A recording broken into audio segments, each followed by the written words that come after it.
নমস্কার বন্ধুরা, জ্যোৎস্না রীতিকথায় আইটি নতুন পর্বে তোমাদের সকলকে স্বাগত জানাই।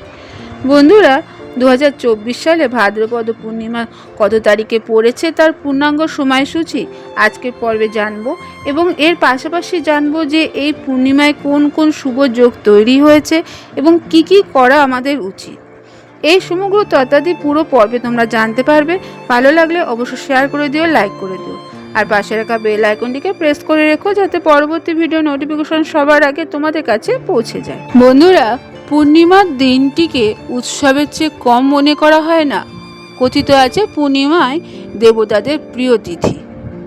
এই দিনে যারা ব্রহ্ম মুহূর্তে পবিত্র নদীতে স্নান করে তাদের সমস্ত পাপ ধুয়ে যায়। মানুষের জন্ম মৃত্যুর বন্ধন থেকে মুক্তি হয়ে মৃত্যুর পর মোক্ষ লাভ করে। পূর্ণিমায় চাঁদ থাকে 16 দফায়। এমত অবস্থায় যারা চন্দ্র অর্ঘ্য দান করে তাদের অমৃতের গুণ লাভ করে। যেহেতু এটি দেবী লক্ষ্মীর জন্ম তারিখ, তাই এই দিনটি শুভ বলে মনে করা হয়। তাই এই বছর অর্থাৎ 2024 সালে ভাদ্রপদ পূর্ণিমায় 2 দিনের জন্য পালিত হবে, এবং কাকতালীয়ভাবে এই 2 দিনে বিশেষ কয়েকটি শুভযোগ তৈরি হয়েছে। ভাদ্রপদ পূর্ণিমা তিথিটি শুরু হবে 17 সেপ্টেম্বর 2024 সকাল 11টা 44 মিনিটে এবং শেষ হবে 18 সেপ্টেম্বর সকাল 8টা 4 মিনিটে। এমত অবস্থায় উভয় দিনই পূর্ণিমার উপবাস পালন করা যেতে পারে।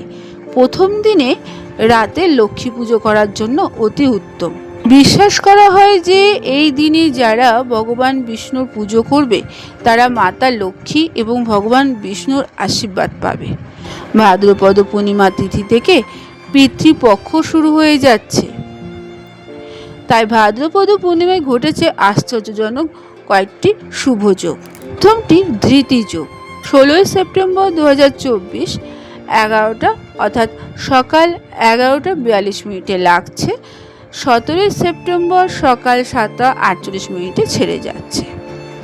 রবি যোগ। সকাল 6টা 7 মিনিটে লাগছে এবং দুপুর 1টা 53 মিনিটে ছেড়ে যাচ্ছে। ত্রিগ্রহী যোগ। 17 সেপ্টেম্বর সূর্য, শুক্র ও কেতু কন্যা রাশিতে অবস্থান করবে। এতে ত্রিগ্রহী যোগ তৈরি হবে। শুক্রাদিত্য যোগ। ভাদ্রপদ পূর্ণিমায় সূর্য ও শুক্র কন্যা রাশিতে থাকার ফলে শুক্রাদিত্য যোগ তৈরি হবে। শুক্র হলো সৌন্দর্য, সম্পদ, সাফল্য এবং সুখের জন্য দায়ী গ্রহ। তাদের কৃপায় জীবন থাকে সুখময়। বন্ধুরা, তোমরা যদি সুখ সমৃদ্ধি পেতে চাও তাহলে ভাদ্রপদ পূর্ণিমার দিনে কিছু সহজ ব্যবস্থা বা সহজ কাজ করতে পারো। তাহলে চলো জেনে নিই সেই কাজগুলি সম্পর্কে কিছু তথ্যাদি। ভাদ্রপদ পূর্ণিমার দিনে পবিত্র নদীতে স্নান করে সাধ্য মতো দান করো। পূর্বপুরুষ ও দেবতাদের আশীর্বাদ পেতে পারো। ভাদ্রপদ পূর্ণিমার দিন ভগবান বিষ্ণু ও মাতা লক্ষ্মীর পুজো করলে আর্থিক সমস্যা থেকে মুক্তি পেতে পারো।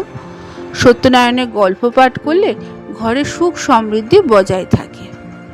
আবার এই দিনে যদি গরু, কুকুর, কাক, পিঁপড়ে ইত্যাদিকে খাবার খাওয়াও তাহলে জীবনে অনেক সমস্যার সমাধান হতে পারে। এই দিনে ঘরে গঙ্গাজল ছিটালে ঘর থেকে নেতিবাচকতা দূর হয়। ভাদ্রপদ পূর্ণিমার দিনে যোগ ব্যায়াম এবং ধ্যান করার মাধ্যমে একজন ব্যক্তি অতি প্রাকৃতিক অভিজ্ঞতা লাভ করতে পারে। দাম্পত্য জীবনে তো অনেকের সমস্যা থাকে, সেই সমস্যা থাকলে এই পূর্ণিমার দিনে স্বামী স্ত্রী চাঁদের দুধ নিবেদন করা উচিত। এটি করলে দাম্পত্য জীবনের সমস্ত সমস্যা দূর হয়ে যায়। যারা অবিবাহিত বা জীবনসঙ্গী খুঁজে পাচ্ছ না তারা এই দিনে চাঁদকে অর্ঘ্য নিবেদন করো, চাঁদের পুজো করো, তাহলে উপকার পাবে। আবার ভাদ্রপদ পূর্ণিমার দিনে অশ্বত্থ গাছের নিচে প্রদীপ জ্বালিয়ে পূর্বপুরুষদের খুশি করতে পারলে জীবনের সমস্ত বাধা দূর হয়ে যাবে। আজকের পর্বটি এখানে আমি শেষ করলাম।